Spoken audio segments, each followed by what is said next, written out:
I'm still forced to use this stupid cell phone camera that I've got here. Wish I could find my camcorder, it's still missing. But during the time that I did some work on the oval, I took a bunch of photos, so I'll finish up the video with a slideshow to show you what happened with the body and give you a little idea as to what I had to deal with.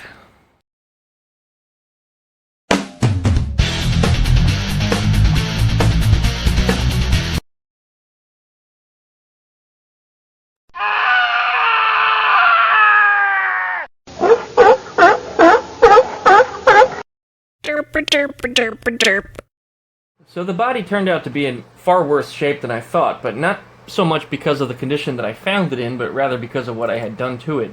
If you remember from the last video, I pushed down on the trunk area after I cut the front clip off, and it was very wobbly. Oh my god. This is just a mess. Well, I didn't think too much of it, but I began to unbolt the steering column to get it out of the way so I could do some of the repairs behind it. And the steering column is not supposed to be a structural part of the vehicle. It's supposed to be just for the steering. But once I unbolted it, the entire car collapsed. It broke in the middle. The doors fell and hit the ground. The roof flexed right in the middle. The entire dashboard kicked back. The A-pillars flexed beyond where they're supposed to be. They were rusted through entirely, so I had to replace a lot of pieces of metal. So in order to make this thing more manageable, I just started cutting it up. So I cut the entire car in half, and I cut the oval out of it. And the reason why I cut the oval out of it is because up underneath the oval, there's a second set of louvers that protects the motor from the rain that gets into the air. I replaced it with a new part.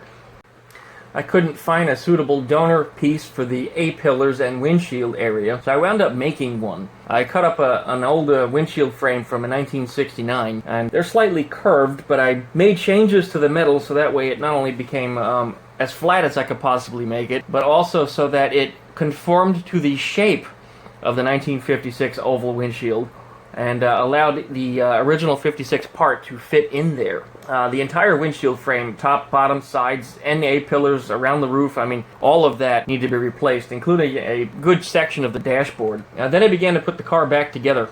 More updates on that in the future because this video is running just a little long, so there's a cliffhanger for you.